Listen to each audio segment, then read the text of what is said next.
was late fall, and I found myself with 3 weeks to work on Tall Pine Cabin. The foundation needed to be finished, or at least almost finished. Other than leveling the cabin and placing it on temporary blocks, nothing had been done to the foundation for the back of the cabin, yet.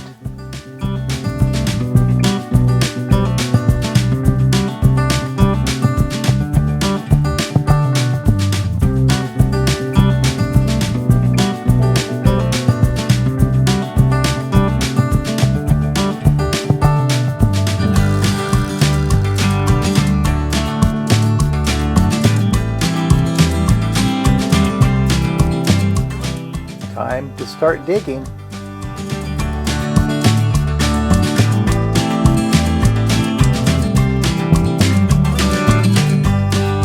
I was nervous about taking out the cinder block supports in the corners until I came up with the idea of placing a beam from my construction supplies across the corner. It worked great. I felt much better about digging the holes for the piers.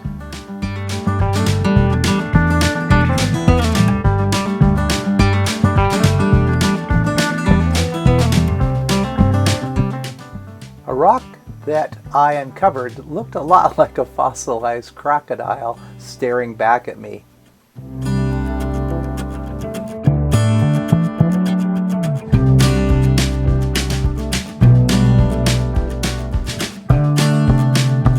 That root is sticking right out of what's left of the old pier that was wood that I've just uncovered way down there.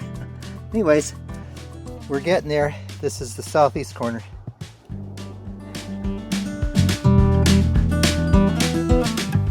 This view under the cabin from the back to the front shows how much I lifted the cabin. Eventually, I will also place a beam across the middle to help give the floor more rigidity.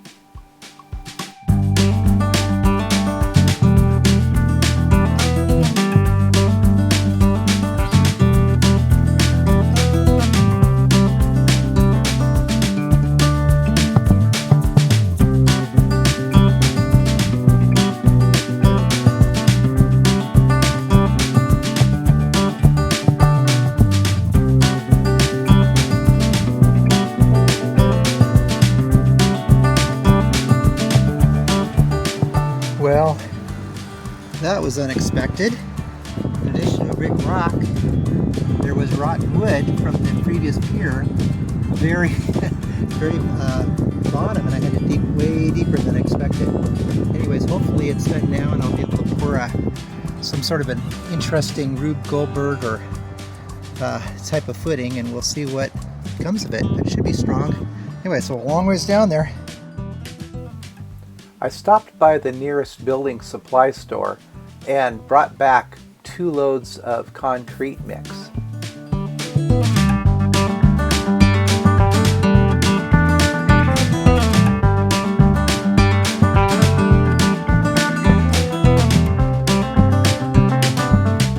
Time to mix it up and start filling those holes with cement.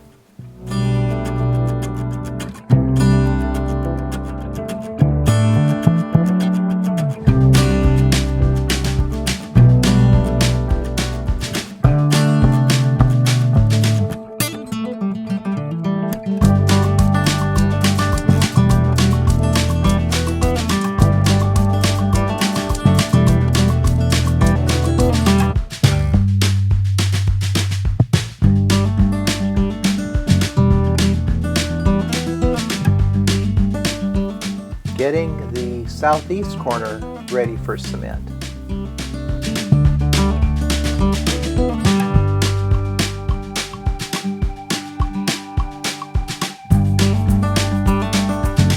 Well, sorry to talk about the foundation even more, but I came up with an interesting solution that may or may not apply to you. Luckily, I've got a steel frame underneath this, quite substantial beam, but to be able to get the cement right up to the beam on the back side here, I've taken 2 different size sonotubes, in this case they're both 10-inch, but they come nested together. So one is slightly smaller diameter than the other. So what I did was I cut it down so there's space for me to shovel the cement in and get the rebar in and etc. And then I left this larger size on the outside here, as you can see, so I can slide it right up and onto where I need it and still have a little bit of room to add cement into there.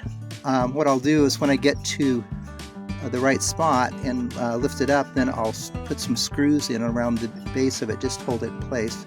Throw in the rest of the dirt around here, and then it's good to go. Anyway, just thought I'd share that little tip that I learned. I'm sure I'm not the first one that figured that out, but it seems to work. Sorry for the camera tilting. It's part of amateur video hour.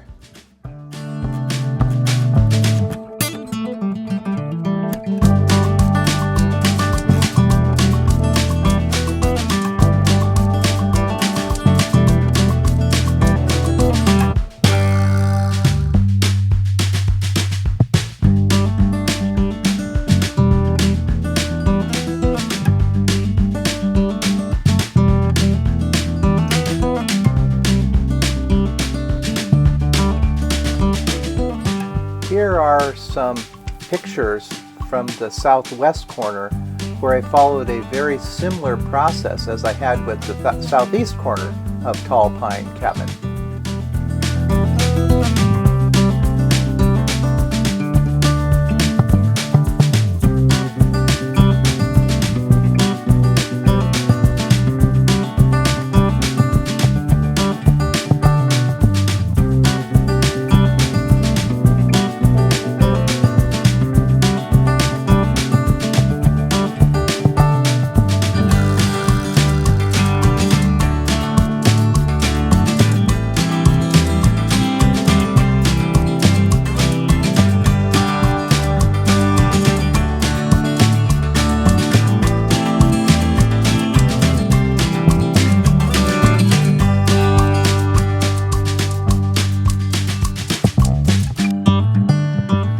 Yay!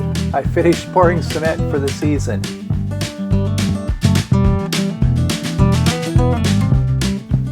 But with a week and a half left, it was time to begin a new project.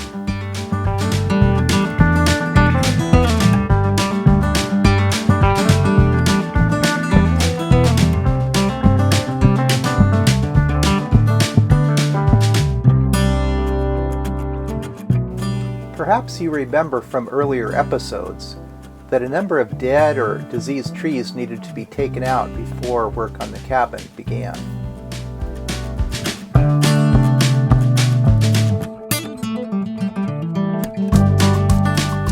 Those trees were cut into firewood lengths, but left out in the weather for several years.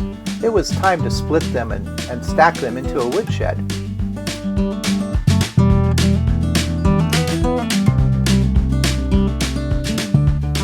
But first I needed to build that woodshed.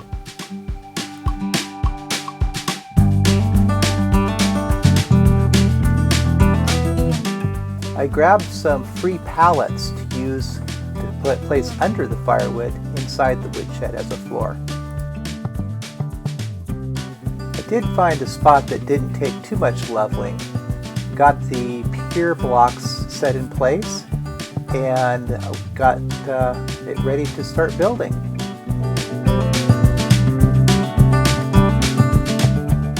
Although I did have to buy some lumber, I instead chose to mostly use reclaimed wood, found in various places that I've had collections.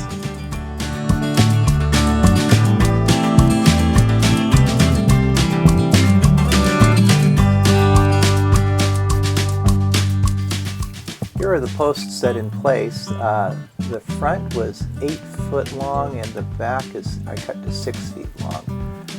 My friend Keith is 6'4" to give an idea of what that was like. He stopped by to help out for a week and I couldn't have done it without him. Thanks, Keith. made sure that I got the posts all leveled, and then started putting in not only braces, but the roof line was set.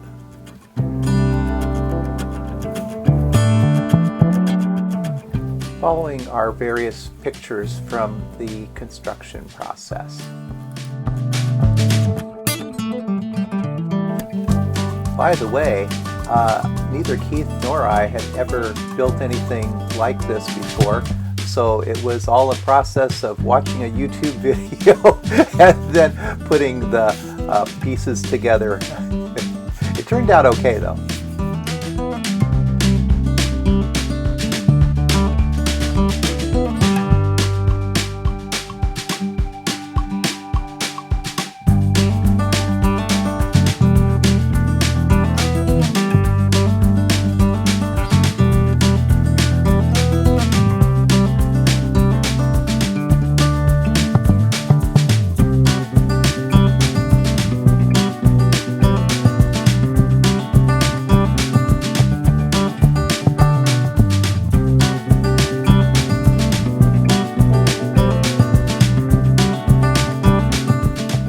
Before finishing all of the walls on the woodshed, we realized it might be easier to stack the wood, the split wood, inside prior to putting all of the walls in place.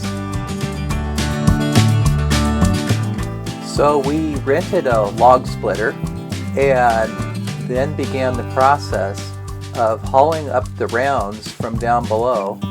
Usually put 2 or 3 into a wheelbarrow, brought them up to Keith, and Keith ran the log splitter. Once the wood was split, then I rolled it back down to put it into the woodshed.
There's the first wood stacked in the new woodshed.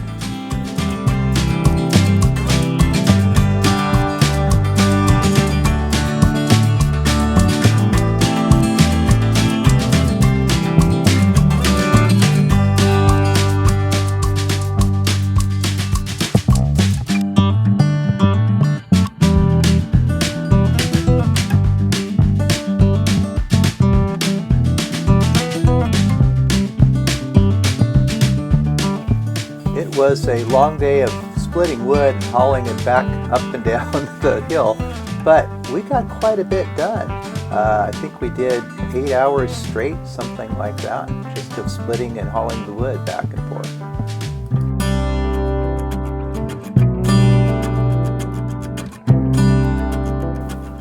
Once we got some of the wood stacked in there, the back row, realized that we did need to get the walls put on so that it would hold the wood stack in place. So that's what we did. We started putting the walls up. That said, we left the north side open. Just made it easier to put the split wood inside from the outside. We worked as a team and didn't seem to take very long until we got it done, and we're able to put the rest of the walls up. Here are some pictures of the woodshed filled with the wood that we'd split. It's doing a great job, and pretty proud of the work. And a huge thank you to Keith. Again, no way could I have got that done by myself. It's a good project and as a great addition to Tall Pine Cabin. That's about it for this episode of the Tall Pine Cabin project. Stay tuned for some future videos. I think the next will be putting the roof on finally. That should be quite the project. But until then, we'll leave you with some of those wonderful views of the lake from Tall Pine Cabin.